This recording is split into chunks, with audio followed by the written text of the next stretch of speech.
Hey, welcome back to my channel. I have a really cool topic to be talking about today. As you can tell, I'm in a new apartment, in a new space. I just recently moved, so you can see some new stuff happening here, which is pretty cool. So for today's topic, it's kind of a subject matter that I have a lot of expertise in. I get a lot of people who ask me all the time, which I feel like it's a lot easier to talk about it in a video form than explaining the same thing over and over again. I actually made a video about this probably 2 years ago, which a lot of the stuff in it still applies, but a lot of it is different now because we'll get more into it. But this is on the topic of Twitch meetups, and I guess you could say in general an event that you would want to create that has to deal with gaming platforms that have to do with streaming. But this particularly is for Twitch meetups. I am the creator of Twitch Chicago, which is up here, now known as Chicago Community Meetup. I started about 2 years ago, which has been a really crazy fun adventure. We've had 5 events already. We just recently had our 5th one about a month ago, which was like our biggest one yet, which was really exciting. So I'm not gonna go over the same things I talked about in the first video of how I found venues and reached out to people, because that's already in that video, so I'm gonna plug it in the description below if you want to check that out. But this is gonna more be of an update of what to expect now, and some things that have changed and things that I've seen and things that are really important to you if you want to start your own meetup, or if you're thinking about going to a meetup yourself. Obviously there's other meetups besides mine, so not everybody follows the same things. We don't follow exactly the same stuff together, but there is a community of Twitch meetup leaders that we all have contact with each other. So they might not agree with what I do, but this is just my opinion of what has worked for me. So there you go. Basically, the first thing we want to get out of the way here is that you can no longer create a meetup and just say Twitch blank city. That is not a thing anymore. You cannot say that anymore, because now there are guidelines and there's legal involved at this point, where you cannot use the Twitch logos or the Twitch branding in things of that nature. If you see those kind of things with meetups that are around for maybe a year, 2 years, we got special permission from Twitch to use certain things, and we had to go through a lot of stuff to get to that point. That's why yes, on Twitter it is Twitch Chicago, but that's the only thing that is still relevant to Twitch Chicago. But you do have to apply to be a official Twitch sponsored event. I will leave the link below, because I feel like this is very important, because all the time I see new people creating Twitters and being Twitch this and having the Twitch logos in their name, and right then and there I have to tell them, and just, you can't do that anymore. It's not allowed. You can't do it. You have to officially apply to Twitch saying that you want to start up a meetup, and to even be able to get some of the stuff that they have, or even say Twitch blank. So that's first very important. You can't do that. I had to change a lot of my stuff, so this is not a thing where it's well, the people who were using it, they got special treatment. No, we all had to change a lot of our stuff around, so any of us could tell you that same thing. So there's that. 2 years ago, I mean, there were meetups happening, but they weren't as frequent and as many as there are now. Their meetups are popping out of everywhere. When I decided to start the meetups, I was not a partnered streamer at all, and this is kind of a thing that I really hope that people aren't doing it to think that it might help them get partnership eventually. It wasn't my intent to ever become a partner through the Twitch meetups. It was just because I really wanted to do these events in my city, and I wanted to build a community, which we have done. And the really cool thing about the meetup groups now is that even if we are from different sides of the world, we all come together and we all try to support each other. I've been to a cool thing about my job now is that I'm able to go to different meetups and support them, through my company, and also, as a streamer supporting, other streamers, and as a meetup leader supporting them. We've tried to keep it, and Twitch also keeps this in mind, that we try to keep it about community and not about who is better than who. I've never tried to do that. I've always tried to outdo myself, because I want our community to grow. I want our events to become bigger, but I've never knocked any other meetup because like our numbers were higher, theirs are higher than ours. It's never been like that. There have been so many meetup groups that have come before a lot of other meetup groups, and I feel like it should be paid a little bit of homage to be respectful of that and not try to ruffle people's feathers by saying things of, maybe if you just started up and you guys have a big turnout, I mean, congratulations, that's really awesome, but do not knock other people's meetups in the process. That if it wasn't for the meetups beforehand, you guys probably wouldn't even have an event at this point, because we all have built this bridge to get to this point where now Twitch is wanting to, show, these meetups off, which is awesome. I've been doing this for 2 years, and it was really awesome to finally have like Twitch stuff to give to attendees. It's been awesome to have Twitch's backing of showcasing our stuff on Twitch. That's been really, really big, and people learning about it. So it's been a long road, and I'm really happy where we are right now. It did take a while to get there, but I'm very, very happy with where we are. Let's see, next about sponsors. Sponsors, it's really, it depends on what kind of sponsor it is. You really want a sponsor who's kind of respectful and appropriate, but like, let me get this out of the way too, that if you do not want to just have a Twitch sponsored event, that is okay too. You just won't be able to have, you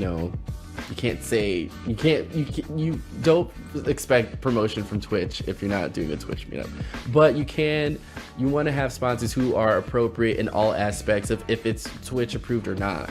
You want to make sure that you're in the guidelines of that kind of stuff, that you're not having some sponsor who is like explicit and like nothing to do with gaming, or just very out there that will affect your brand and affect Twitch ultimately. You want to watch out for that, which I unfortunately at this point, I have not done this yet, but I will be doing it. But a lot of the meetup groups have made sponsorship decks that just explain like, this is our meetup, this is who we need to, this is our group, this is what we want to accomplish, so they can give it to sponsors, so sponsors can see why it's important for these meetups to happen.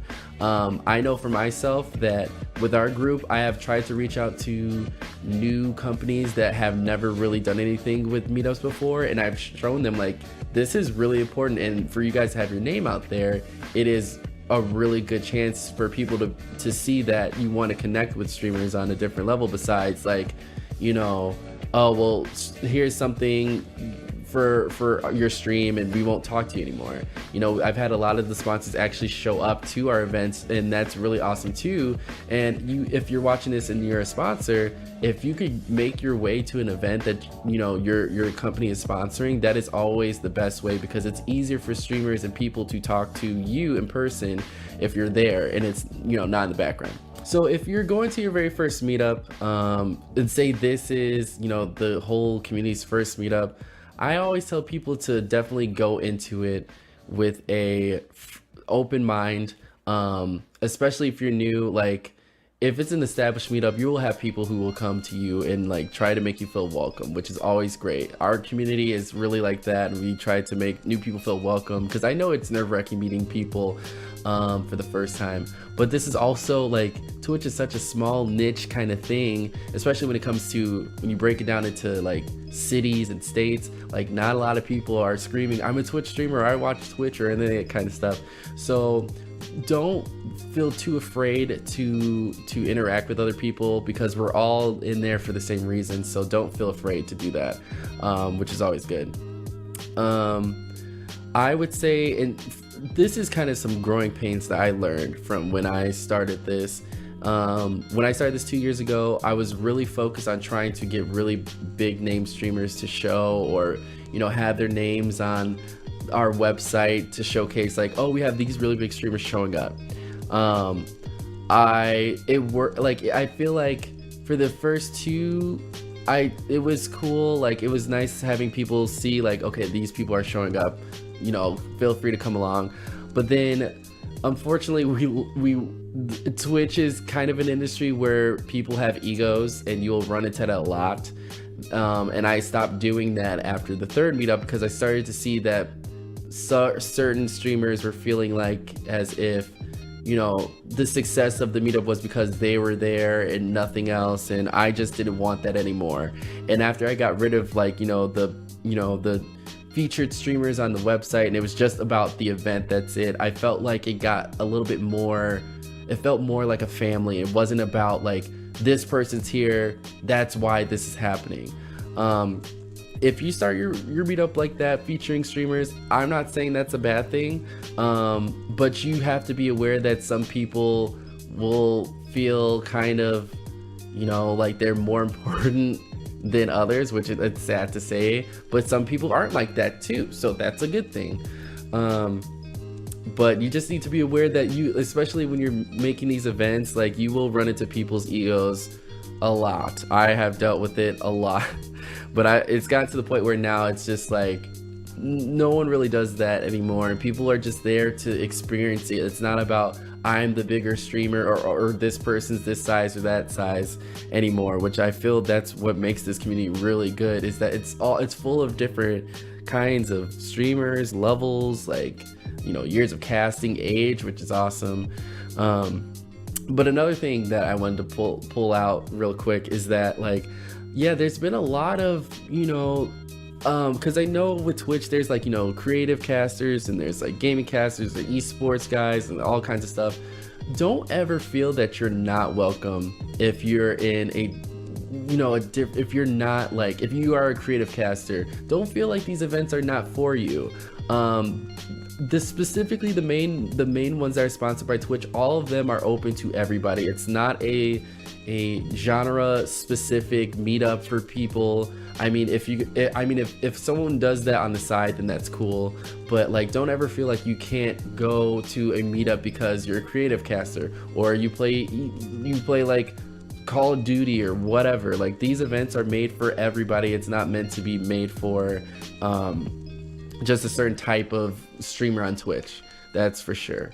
And all these events, they're all different. Some are 20 plus and older, some are, all ages. I've done all age events. I've also done 21 and up events as well, but I would say, as an attendee, it's always cool to help.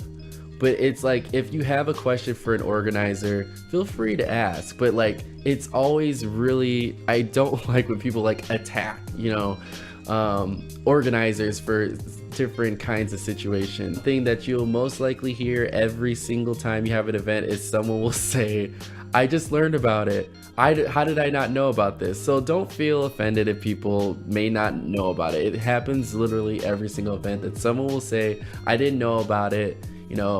How come I didn't hear about it? All you can say is that, just make sure you follow us on Twitter and you get the information, so when it happens again. So that's always a good thing. Definitely keeping contact with people on Twitter is best, like, for any changes. I know that in the past I've had a few changes that, like, dates had to be switched like crazy. Having a Discord for your community is always a good thing, because then you can get them all the information right away. And if you are attending a meetup, also join a Discord. I know a lot of people don't like being in different Discords or whatever server you're using. Just make sure, if you really want information, that you have your notifications on so people can see what's going on with that. But yeah, meetup wise, it's been a really fun experience. I've been very happy with it. I feel that all of us have really good understanding of how these events work, and it's not easy. It is not easy, let me tell you. And all the meetups I have been to, I have respected every single one of them, because I know what it's like having to throw these events and having to deal with like last minute changes or stuff going wrong. There is always, make sure if you do attend these events, just to like thank the organizer. And they may be stressed out, because I know during my events I'm always stressed out. I'm running around, people want to ask me questions, I may not be able to answer because there's like something going on over here, you know, time scheduling, and all that. Just make sure you can help out where you can, and just like understand that like we may be stressed out kind of doing these things, but it's worth it. I think it's a good thing, you know. But yeah, I feel like a lot of the stuff that I have answered were in the previous video. So if you have questions about starting up a meetup, I'm going to link that in the description, because I already kind of answered how I did that before, so it doesn't make sense to go back and do the same thing. But yeah, feel free, if you have any questions about events in general, I can still answer those. But for Twitch related ones, please make sure that you check out the community blog posts and apply if you want to be Twitch sponsored. But if you want to throw an event and, you know, have the same kind of effect, you can do that as well. Just don't use the brand name, please. But that's about it. Make sure if you are, you know, watching this on my channel, make sure you follow the channel. Or if you're watching this on YouTube, make sure you subscribe as well. I'm going to be trying to post as many videos as I can. It's just that I have like a lot of work to do, and with streaming and stuff, it gets kind of tiring having to do a lot of things. But I try to post as much content as I can out there about different subject matters that I just kind of have expertise in, or people ask me questions about. So yeah, make sure you tune in, and I will get to you something else very soon. All right, peace.